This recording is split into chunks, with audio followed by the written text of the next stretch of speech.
وصحبه أجمعين. أما بعد فأعوذ بالله من الشيطان الرجيم. بسم الله الرحمن الرحيم.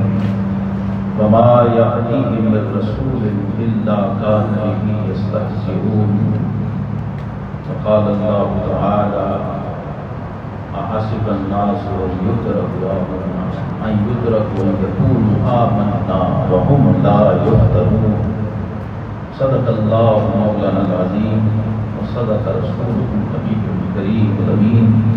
إن الله وملائكته يصلون على النبي يا أيها الذين آمنوا صلوا عليه وسلموا تسليما.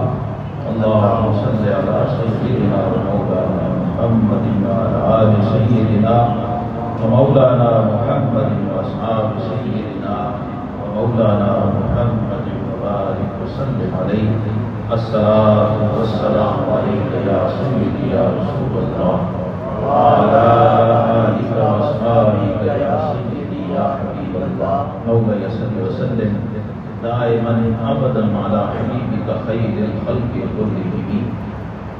گرامی قدر حاضرین، آج کا جو جمعہ تھا اس میں ہم نے گفتگو کرنا تھی حضرت سیدنا امام ربانی مجدد الفسانی شیخ محمد سعد فاروقی رحمۃ اللہ تعالی علیہ کی ذات اور صفات اور شخصیت اور کمالات کے حوالے سے، اور اسی سلسلے میں آج ہماری اس مسجد میں عشاء کے بعد عرس امام ربانی حضرت مجدد الفسانی رحمۃ اللہ علیہ کی تقریب بھی ہے.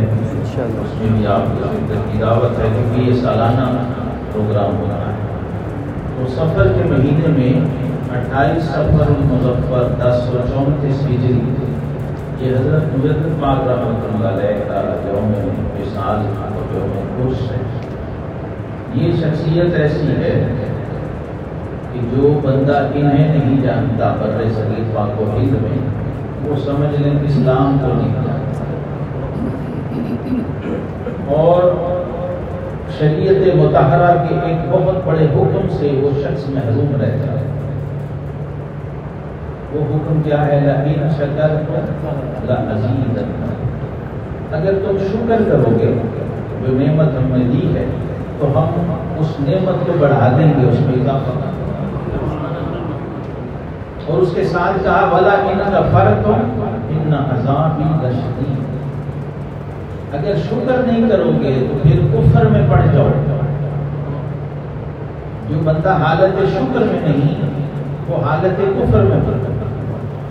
اس کی ضد قرآن نے یہ بتائی وَلَئِن كَفَرْتُمْ إِنَّ عَذَابِي لَشَدِيدٌ. اگر کفران نعمت کرو گے تو ہماری پکڑ اور عذاب بڑا شدید ہے، بڑا سخت ہے. تو جب ہم اپنے محسنوں کو جانتے ہی نہیں ان کا شکریہ کیا ادا کریں؟ تو اس لیے قرآن پاک میں شکر سے پہلے جو ایک سٹیپ اور ایک فریز رکھا گیا وہ ہے ذکر. اور یہ بات سمجھیں 99.9% لوگ ممبر و محراب والے لوگ بھی جو آپ کو دین سکھاتے ہیں وہ بھی اس سے بے خبر ہوتے ہیں. حالانکہ قرآن میں بڑا واضح ہے فَاذْكُرُونِي کتنی آیت پڑھی جاتی ہے وَاشْكُرُوا لِي. یہ بڑی واضح آیت ہے. پہلے ذکر کرنا ہے پھر شکر کرنا ہے. سبحان اللہ سبحان اللہ سبحان.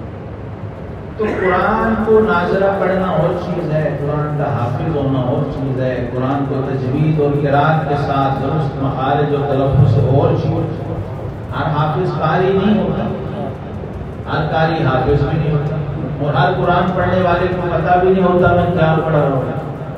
تو 2-4 منٹ میں میں آپ سے طبیعت کی کچھ میری ناساز تھا تو آپ سے یہ باتیں کر لوں، اور حضرت امام ربانی مجدد الفسانی رحمۃ اللہ علیہ کا جو لنگر ہے وہ آپ کو پیش کروں. جی جی بسم اللہ. سبحان اللہ. آپ کی طبیعت سبحان اللہ. کرنے والا جی آج کا جو آخری ماشاءاللہ. اللہ اکبر یا رسول اللہ یا علی زندہ باد زندہ باد نعرہ صدیقیہ یا صدیق اکبر وہ حیدری نعرہ حسین بولا ہے بے شک جو نعرہ حیدری والے ہیں وہ حیدری نعرہ نہ بھولیں ٹھیک نور مسجد والے آپ کو پتا ہے حیدری نعرہ کیا ہے بتائیے لوگ جو نئے لوگ ہیں انہیں قاری صاحب بتائیں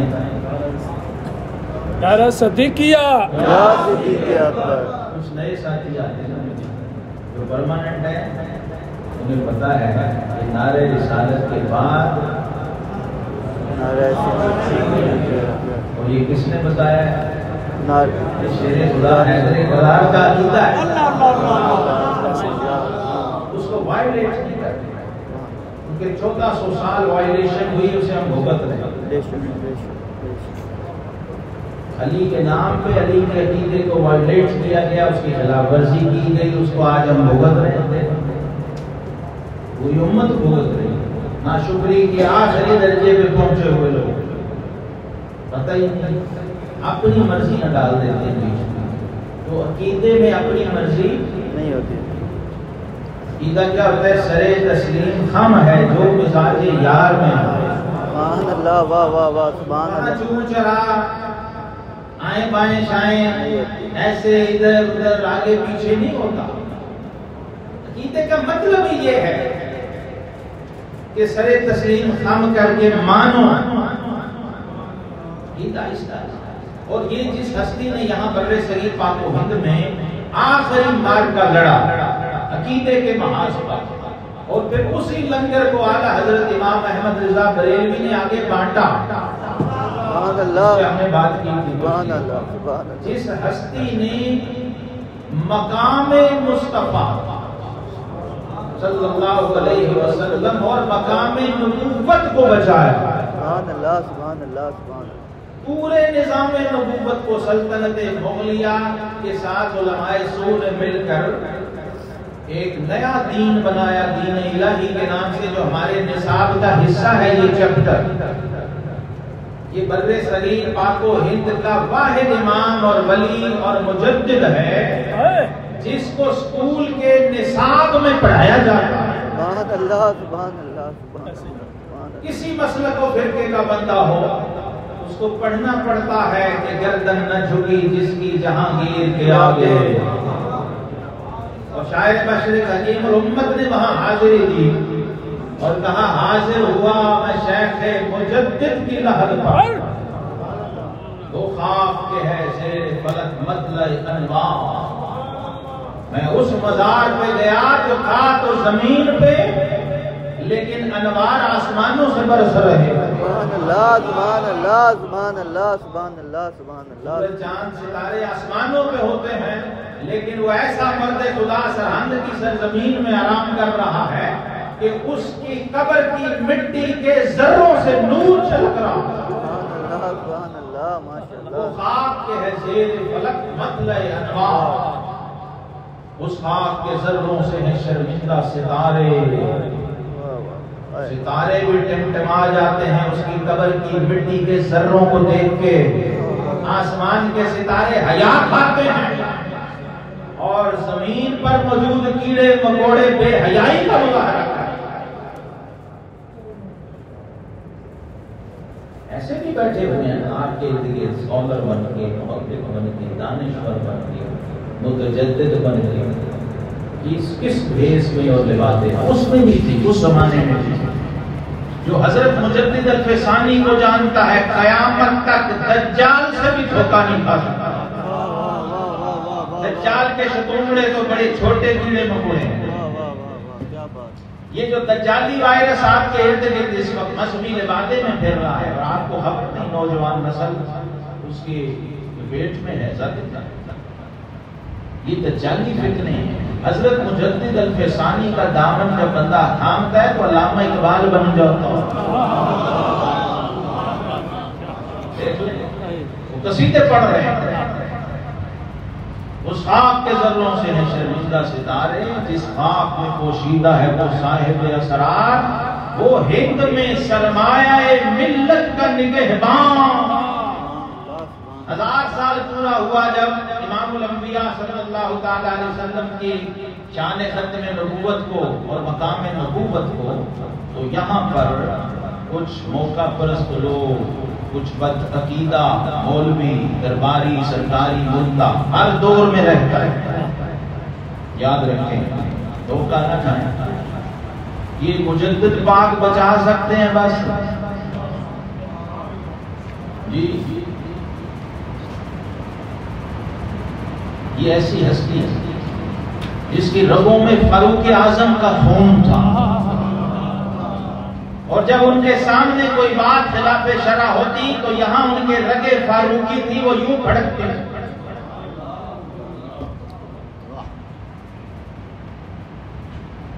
یہ فاروقی فیض، فاروقی خون، فاروقی رنگ اور فاروقی نسبت. کیوں کہا قادری علیہ السلام نے لو کان بعدی نبی لکان عمر بن الخطاب؟ کیوں کہا؟ کیونکہ نبوت کے کرائیٹیریا پہ فاروق اعظم پورے تھے. نبی ہے نہیں، اگر ہونا ہوتا تو یہ پورا تھا. ہو سکتا. اس کو سادہ لفظوں میں سمجھیں کہ اگر یہ پچھلی کسی امت میں ہوتا تو یہ صحابی نہیں، نبی ہوتا. یہ اسٹیٹس اور سٹینڈرڈ کا بندہ ہے. اور سیدنا صدیق اکبر تو پھر ان کے بھی امام و پیشوا ہیں. تو یہ اشارے اس لیے دیے جاتے ہیں کہ جب نیچے والا یہ ہے تو اوپر والے کا خود ہی اندازہ. جس کا مقتدی عمر بن خطاب ہو اس امام کی شان کیا ہو، جس کا فالوور اور پیروکار اور فین ہو عمر بن خطاب. یہ اس لیے یہ مراتب بتائے جاتے. یہ خون تھا فاروق اعظم کا مجدد الفسانی کی رگوں میں، اور پھر فیض تھا غار ثور والا، نسبت نقشبندیہ تھی. پھر فیض تھا شیر خدا حیدر کرار کا، جو پیدا ہوتے ہی دودھ پیتے تھے جب وہ حیدری لنگر حلق سے نیچے اترا. لعاب شاہ کمال کیتھلی کی شکل تھی. جو شیر خدا علی کا بیٹا اس وقت موجود تھا غوث پاک کی اولاد میں. آپ کے پیروں میں قادری سلسلے کے حضرت شاہ کمال کیتھلی، جن کا ایک پوتا یہاں قبولہ شریف جو کہتے ہیں، یہ وہ ہیں، ان کے نام پہ حضرت سیدنا ابو المقارم موسیٰ الگیلانی رحمت اللہ علیہ، ان کے پوتے ہیں شاہ کمال کیتھلی. اور ان کے بھائی تھے شاہ سکندر کیتھلی، جو مجدد پاک کے مرشد ہیں سلسلہ قادریہ، جنہوں نے حضور غوث اعظم کا جبہ، جو بھی پچھلے ہفتے مجھے خبر ملی، میں بچپن سے پڑھتا آ رہا تھا کہ وہ جبہ ہے کہاں. جو غوث اعظم نے اپنی اولاد کو کہا کہ 400 سال بعد ہندوستان میں ایک اللہ کا کامل بندہ ہوگا، میرا یہ جبہ اسے پہنچانا ہے. تو وہ جبہ اسی خاندان غوثیت میں چلتے ہوئے حضرت شاہ سکندر کیتھلی رحمت اللہ علیہ تک پہنچا، اور آپ نے پھر حضور مجدد پاک کو پہنچایا کہ یہ تمہاری امانت ہے غوث پاک. اس پر میں نے منقبت میں لکھا تھا، روانہ غوث اعظم نے کیا جبہ محبت سے. روانہ غوث اعظم نے کیا جبہ محبت سے، مقام اس میں ہے پوشیدہ مجدد الفسانی. جن کی بشارتیں ساری امت کے اولیاء دیتے تھے غوث پاک کی، غوث پاک نے مجدد صاحب کی بشارت دی، اور صرف بشارت نہیں دی، ساتھ اپنا جبہ بھی دیا. پتہ تھا کہ آگے کام کرنا ہے.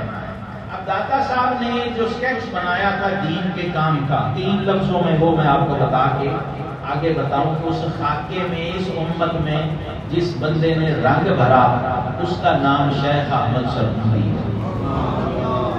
داتا صاحب نے کہا تھا قوم کے 3 پلر ہوتے ہیں جس پہ کوئی قوم کھڑی ہوتی ہے. پہلے ہوتے ہیں علماء، پھر ہوتے ہیں صوفیاء، پھر ہوتے ہیں امراء. یہ 3 طبقے ہیں. اگر یہ تینوں ٹھیک ہو جائیں پوری قوم ٹھیک. علماء ٹھیک ہو جائیں، مشائخ صوفیاء ٹھیک ہو جائیں، پیر صاحبان ٹھیک ہو جائیں، مولوی صاحبان ٹھیک ہو جائیں، اور سیاستدان اور منتظمین اور حکمران اور اقتدار والا طبقہ یہ ٹھیک ہو، پورا نظام ٹھیک، اور اس میں سے کوئی ایک بھی خراب ہو جائے نظام خراب ہے، عمارت ہل جاتی ہے ایک پلر کے ہلنے سے۔ یہ ڈائگنوز کیا حضور داتا صاحب نے، اور پھر مجدد پاک رحمت اللہ علیہ نے آ کر سب سے پہلے علماء کو پکڑا اور ان سے جنگ لڑی، جو سرکاری درباری ملا بنے ہوئے تھے، دین الہی کے سپورٹر بنے ہوئے تھے، نیا دین گڑھا، اور انہوں نے کیا نظریہ پیش کیا؟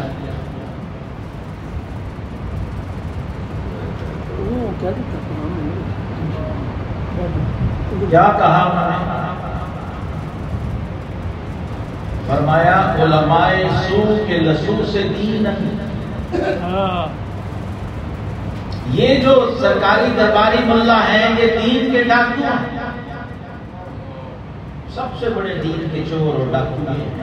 دین کے مذہب کے لبادے میں جو دین کے خلاف سازشیں ہوتی ہیں اس کے سہولت کار بن جاتے ہیں، جس طرف سے بھی دنیاوی منصب، لالچ، پیسہ، مال دولت، لیٹ، گاڑیاں، پروٹوکول، بندے کا دماغ خراب کرنا۔ غریب آدمی کسی جھونپڑی سے اٹھ کے آیا ہو، چنوٹ کے کسی کاشتکار کا بیٹا ہو، تو اس کو وزیر اعظم ہندوستان بنا دیا جائے یا ملک العلماء کو عہدہ دے دیا جائے۔ سلطنت مغلیہ میں ابھی بھی آپ میں سے ایک بندہ بھی تصور نہیں کر سکتا، سلطنت مغلیہ میں افغانستان بھی شامل تھا۔ کیا بات ہے! کابل کا گورنر بھی دلی سے کنٹرول ہوتا تھا، اور حضرت امام ربانی کی نظر تھی، کیونکہ 1000 سال کے مجدد تھے، آپ کی نظر تھی ان سارے طبقوں کو، اس میں آپ نے تکلیفیں اٹھائیں، قربانیاں دیں، مشقتیں اٹھائیں، حکومت کا جبر بھی سہا، علماء کی طرف سے بھی کفر کے فتوے لگے، حسد اور دشمنی اور مخالفت ہوئی۔ جو 2 نمبر ڈبہ پیر تھے، جعلی 2 نمبر لوگ صوفی بنے ہوئے تھے نہیں، جو رام رحیم اندر مسجد کو ایک کرنے تلے ہوئے تھے، جیسے ہمارے پاکستان میں روشن خیالی کے نام پہ 8-9 سال یہ تماشا چلا۔ آپ نے دیکھا صوفی کونسل بن گئی، صوفی کونسل کا چیف پیٹرن جنرل مشرف اور چودھری شجاعت اور چودھری پرویز الہی، یہ داتا صاحب اور غوث پاک کے جانشین بن گئے، صوفی کونسل بن گئی، اور بڑا کچھ معاذ اللہ علیہ اللہ۔ یہ ہمارے دور میں بھی ہے اور یہ ہر دور میں رہتا ہے، حق اور باطل کی چکر ہے، وہ رہتی ہے۔ آج آپ کو میں نے یہ بات سمجھانی ہے کہ جو بندہ بھی روئے زمین پہ کلمہ حق کہے گا نا، 1000 دجال، 1000 شیطان اس کے آگے رکاوٹ بن کے کھڑے ہیں۔ یہ ہمیں مسجد نور تک پہنچنے میں پتہ نہیں کتنی کھائیاں، کتنے ڈبے اور کتنے ٹوئے طے کرنے پڑتے ہیں۔ یہ نہ سمجھا کریں کسی عام مولوی کی طرح ہم یہاں پہنچا، پوری جنگ لڑنی پڑتی، کیونکہ ہم نے یہاں پر اپنے باپ دادے کا شملہ اونچا نہیں کرنا ہوتا، یہاں کلمہ حق بیان کرنا ہوتا۔ نعرہ تکبیر! بلند آواز سے نعرہ تکبیر! نعرہ رسالت! نعرہ رسالت! نعرہ صدیقیہ! نعرہ حیدری! یہ آپ الرٹ رہیں،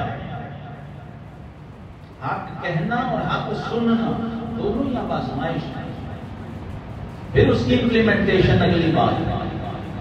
اور جہاں لوگوں نے باطل کو ہی حق کا لبادہ پہنا کے پیش کر دیا، کیا کریں؟ اب اکبر ان پڑھ بادشاہ تھا، جلال الدین اکبر، سارے مغل پڑھے لکھے تھے، یہ ان پڑھ تھا، اس کا باپ بچپن میں بہت ہو گیا، یہ پڑھ نہ سکا، تعلیم حاصل نہ کر سکا۔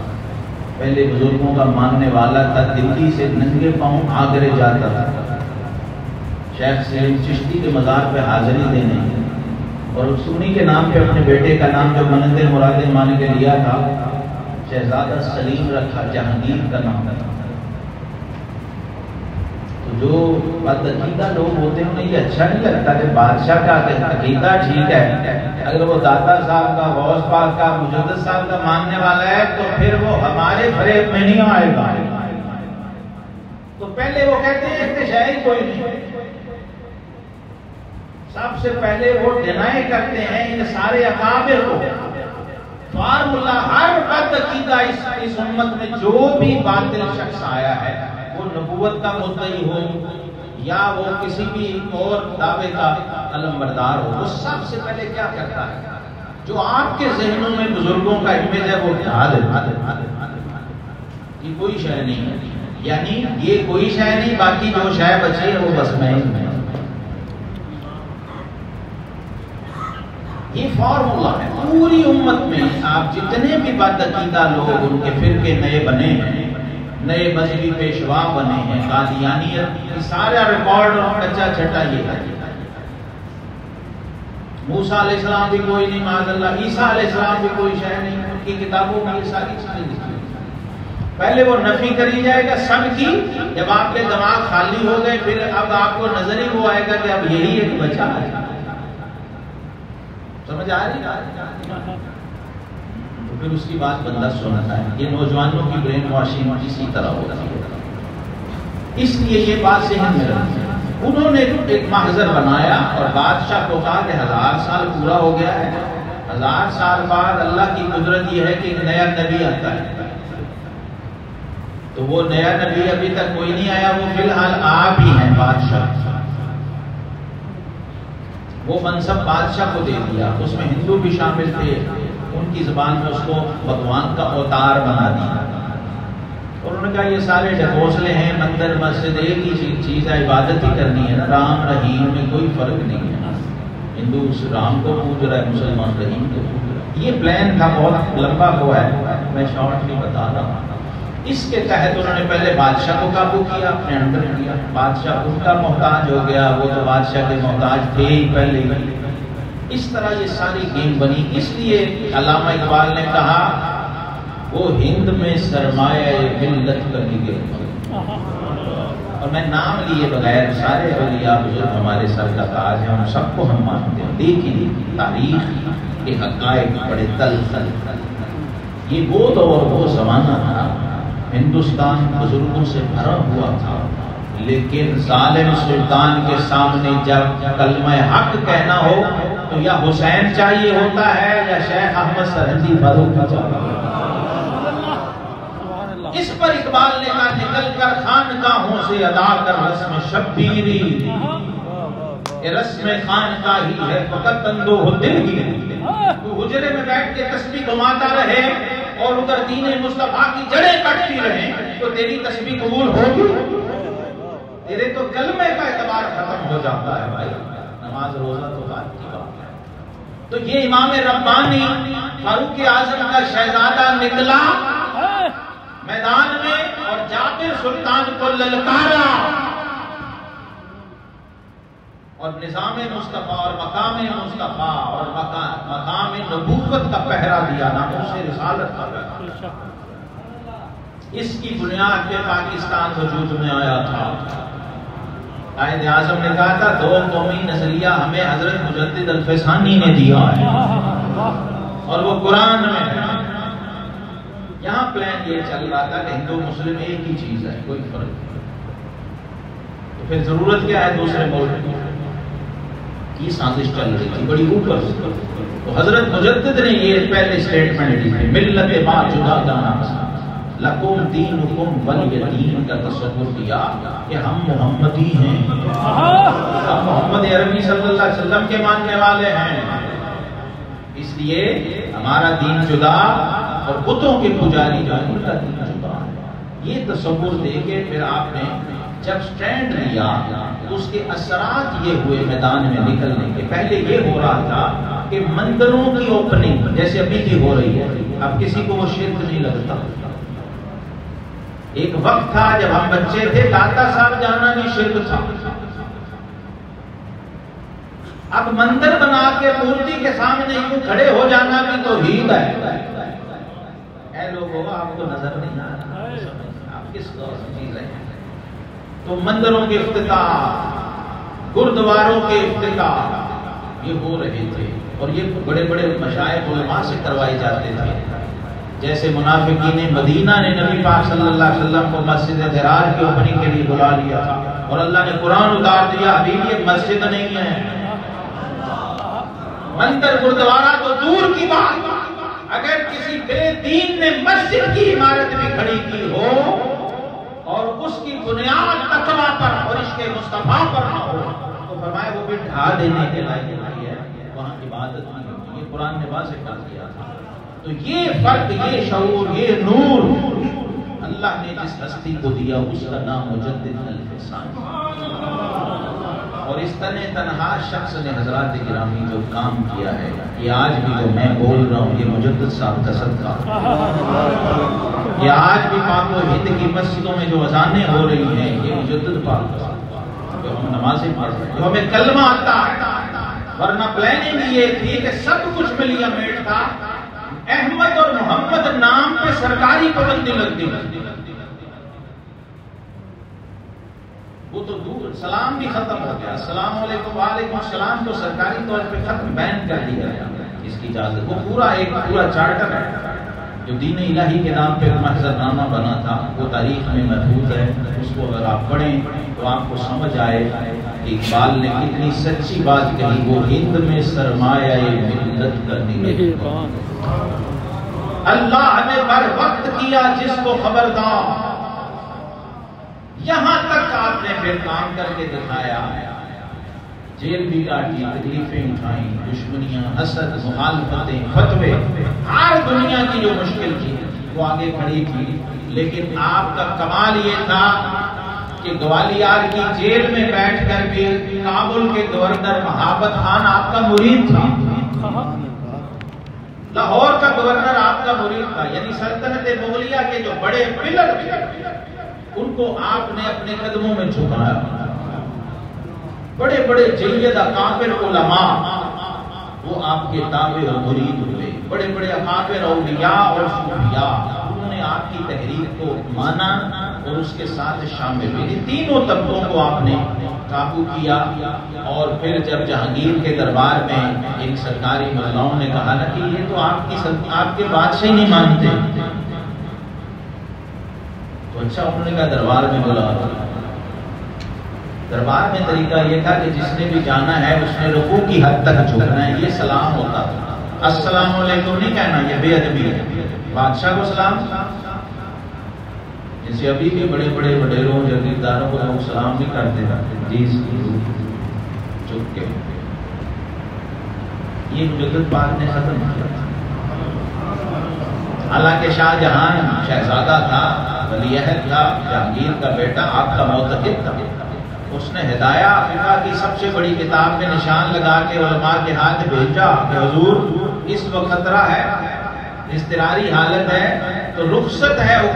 علماء نے اجازت دی ہے کہ جان کو خطرہ ہو تو بندہ وقتی طور پہ دوسرے حکم پہ عمل کر سکتا ہے، رخصت پہ عمل کر سکتا ہے عزیمت کی بجائے.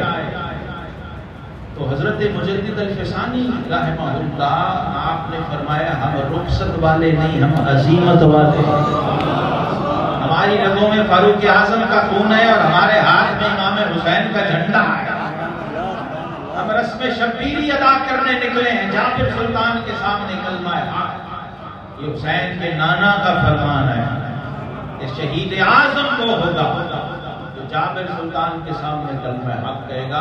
تو حضرت مجدد علیہ رحمہ جب دربار میں داخل ہوئے تو بڑا گیٹ تھا. انہوں نے کہا کہ انہوں نے جھکنا تو بادشاہ کے آگے ہے نہیں، تو بہتر یہ ہے کہ ہم بڑا گیٹ بند کریں، جو چھوٹا گیٹ ہے وہ کہے پھر اس میں تو جھکنا ہی پڑنا ہے. چھوٹے گیٹ سے داخل ہوں گے تو سر جھکا کے یہ نا چھوٹا گیٹ ہے تو سامنے بادشاہ کا تخت لگا ہوا ہے. تو حضور مجدد پاک کی فراست ایمانی اور فاروقی نے وہاں بھی کام دکھایا. جب دیکھا چھوٹا گیٹ ہے تو سر کے بل داخل ہونے کی بجائے پہلے دونوں پاؤں اندر رکھے آپ. تو جہانگیر کی نظر بجائے مجدد پاک کے چہرے پہ پڑنے کے سب سے پہلے مجدد وقت کے قدموں پہ پڑی. اس ولی کے قدم دیکھنے سے جہانگیر کی بھی کایا پلٹ ہو گئی. یہ بھی راز تھا. جب داخل ہوئے سامنے گئے تو سنت کے مطابق السلام علیکم ورحمۃ اللہ. پہلا میسج تھا بادشاہ کو. تو وہ جو درباری تھے انہوں نے کہا دیکھا یہ تو آپ کے آگے جھکے نہیں, سلام نہیں کیا, مانا ہی نہیں. تو آپ نے فرمایا بادشاہ میں جس کو بادشاہ مانتا ہوں جو دو جہان کا بادشاہ ہے, جو امام الانبیاء ہیں, ان کا طریق یہ ہے کہ جب مسلمان سے ملے تو کہے السلام علیکم اور وہ کہے وعلیکم السلام. یہ وہ پہلا گرفت تھی مجدد پاک نے سلطنت مغلیہ کی نفس پہ ہاتھ رکھا, جہانگیر کے عقیدے اور ایمان کو بچایا. اور بادشاہ حیران ہو گیا یہ کیا کر رہے ہیں. پھر قید بھی کاٹیا, آپ کو جیل میں ڈال دیا گیا. تقریباً 2.25 سال گوالیار کی جیل میں رہے, لیکن وہاں بھی دین کا کام کرتے رہے. یہ بھی نبیوں کی سنت رہی, انبیاء کا طریقہ ہے. اور قرآن نے کہا وما یاتیہم من رسول الا کانوا بہ یستہزئون. ولی تو دور, ہم نے کوئی رسول بھی ایسا نہیں بھیجا جس کا لوگوں نے تمسخر نہ اڑایا ہو, جس پر لوگوں نے طنز نہ کیے ہوں, فکریں نہ کسے ہوں, مخالفتیں نہ کی. اور اس کو ایمان کا پیمانہ بنا دیا قرآن میں کہ ایسا ہو نہیں سکتا. لوگ یہ سمجھتے ہیں کہ ہم اتنا کہنے پہ چھوٹ جائیں گے کہ ہم ایمان لائے, وَهُمْ لَا يُفْتَنُونَ, اور وہ آزمائے نہیں جائیں گے, آزمائش و امتحان میں نہیں ڈالے جائیں گے. یہ اللہ کے وہ پیارے ہیں جو خود بھی نکلے اور ہمیں بھی ساتھ نکالا اور ہمیں بھی دعوت دی کہ اس میں سے نکل کے گزر کے آ جاؤ گے تو کندن بن جاؤ گے ایمان کی بھٹی میں پک کے. پھر اقبال نے یہاں کا گردن نہ جھکی جس کی جہانگیر کے آگے, جس کے نفس گرم سے ہے گرمی احرار. وہ ہستی کہ اس کا صرف نام لیں تو ایمان کو حرارت اور تقویت ملتی ہے. حضرت مجدد علیہ الرحمہ آپ کا تعارف آج ہر مسلمان کو ہونا لازم ہے تاکہ ان کا شکریہ ادا کر سکیں. باقی رات کے پروگرام میں بھی انشاءاللہ آپ کا ذکر پاک ہوگا. سیدنا امام حسن مجتبی, امام حسین کے بھی امام جن کو امت بھول چکی ہے, ان کا بھی عرس مبارک ہے اور ان کی بارگاہ میں بھی حاضری پیش کریں گے. اللہ رب العزت ہمیں دین پہ ایمان پہ استقامت عطا فرمائے.